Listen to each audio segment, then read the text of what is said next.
नमस्कार मंडळी. 5 मिनिटात विज्ञानमध्ये तुमचं पुन्हा एकदा खूप खूप स्वागत आहे. आजचा विषय जरा गंभीर असला तरी तो समजून घेणं खूप महत्त्वाचं आहे. आज आपण अशा एका प्रश्नावर बोलणार आहोत जो आपल्या सगळ्यांच्या मनात कधी ना कधी येतोच, की जर तिसरं महायुद्ध झालं तर ते खरंच कसं असेल? एक गोष्ट मात्र नक्की, ते आपण इतिहासाच्या पुस्तकात वाचलेल्या पहिल्या किंवा दुसऱ्या महायुद्धासारखं अजिबात म्हणजे अजिबात नसेल. चला तर मग या भविष्यातल्या रणांगणात जरा डोकावून पाहूया. आपल्याला काय वाटतं की महायुद्धाची सुरुवात एकदम मोठ्या घोषणेने होईल नाही का? पण खरं तर तसं नसतं बरं का. अनेकदा लहान-सहान प्रादेशिक वादच इतके चिघळतात की ते नियंत्रणाबाहेर जातात आणि बघता बघता संपूर्ण जगाला आपल्या विळख्यात घेतात. म्हणजे एका छोट्याशा ठिणगीने अख्खं जग पेटू शकतं. आणि आजच्या जगात तर युद्धाची कारणं खूपच गुंतागुंतीची झाली आहेत. हे बघा, अमेरिका आणि चीनमधला वाढता तणाव आहे. किंवा मग विचार करा, पाण्याची टंचाई. हो, तुम्ही बरोबर ऐकलं. साध्या पाण्यावरून सुद्धा एक मोठं युद्ध पेटू शकतं. किंवा असं समजा की एखाद्या मोठ्या राजकीय नेत्याची हत्या झाली, किंवा एका मोठ्या सायबर हल्ल्यात आपलं सगळं इंटरनेटच ठप्प झालं, तर यापैकी कोणतीही एक गोष्ट तिसऱ्या महायुद्धाची सुरुवात ठरू शकते. आणि समजा जर युद्ध सुरू झालंच तर ते लढण्याची पद्धत आपल्याला अक्षरशः थक्क करून सोडेल. कारण टेक्नॉलॉजीने युद्धाचा चेहरामोहराच पूर्णपणे बदलून टाकला आहे. आजचं रणांगण पूर्वीसारखं राहिलेलंच नाही.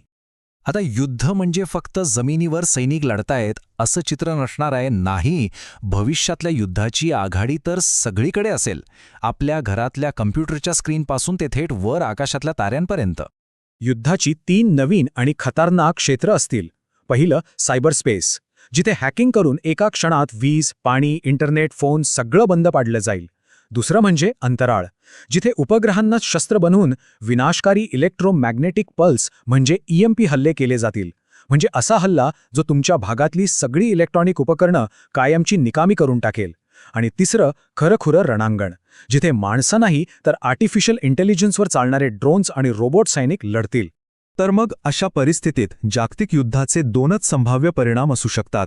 एक वाईट आहे आणि दुसरा त्याहूनही जास्त विनाशकारी आहे.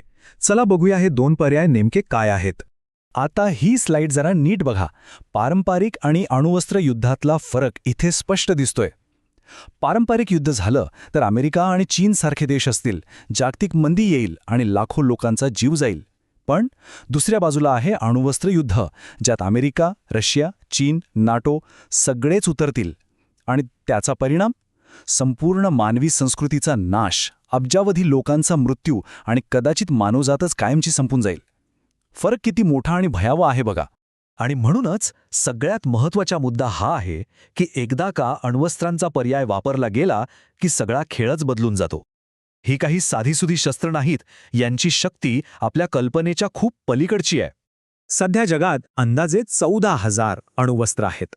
आणि ही शस्त्र दुसऱ्या महायुद्धात वापरलेल्या बॉम्बपेक्षा कित्येक पटीने जास्त शक्तिशाली आहेत. फक्त हा आकडाच आपल्याला परिस्थितीचं गांभीर्य सांगायला पुरेसा आहे. आणि हेच कटू सत्य आहे. जर एका देशावर अणुबॉम्ब टाकला गेला तर खेळ खल्लास. मग प्रश्न उरतो की हे युद्ध कोण जिंकेल? आणि उत्तर अगदी सोपं आहे, कोणीच नाही. अण्वस्त्र युद्धात विजय ही संकल्पनाच अस्तित्वात नाही. बरं, हे सगळं ऐकून साहजिकच आपल्या मनात प्रश्न येतो की जर खरंच अशी परिस्थिती ओढवलीच तर जगात अशी कोणती सुरक्षित जागा आहे जिथे आपण आश्रय घेऊ शकू? काही तज्ज्ञांच्या मते न्यूझीलंड, चिली, आइसलँड, फिजी आणि अगदी अंटार्क्टिकासारखी दुर्गम ठिकाणं तुलनेने सुरक्षित असू शकतात.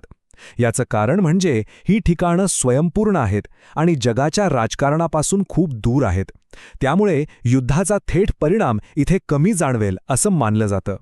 पण थांबा, यात एक खूप मोठी अडचण आहे. एक अशी अडचण जी कोणत्याही देशाच्या सीमेला मानत नाही. एक अशी अडचण जी संपूर्ण ग्रहाशी संबंधित आहे. आणि ती अडचण म्हणजे न्यूक्लिअर फॉलआउट. अण्वस्त्र स्फोटामुळे तयार झालेली किरणोत्सर्गी धूळ वाऱ्यासोबत जगभर पसरेल. यामुळे हवा, पाणी सगळं विषारी होईल आणि पृथ्वीवरचा एकही कोपरा सुरक्षित राहणार नाही.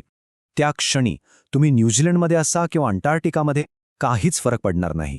तर मग जिथे कोणीच विजेता नाही आणि लपायलाही सुरक्षित जागा नाही, तिथे हे अकल्पनीय संकट टाळण्यासाठी आपण काय करायला हवं? हा एक प्रश्न आहे जो आपल्याला विचार करायला लावतो की जागतिक शांतता आणि स्थैर्य आपल्यासाठी खरंच किती महत्त्वाचं आहे. तर मग जर तुम्हाला हे स्पष्टीकरण आवडलं असेल आणि काहीतरी नवीन शिकायला मिळालं असेल तर लाईक बटन नक्की दाबा, हे इतरांसोबत शेअर करा आणि अशाच माहितीपूर्ण व्हिडिओसाठी सबस्क्राईब करायला विसरू नका. तुम्हाला याबद्दल काय वाटतं हे खाली कमेंट्समध्ये आम्हाला नक्की सांगा. भेटूया उद्या याच वेळेला.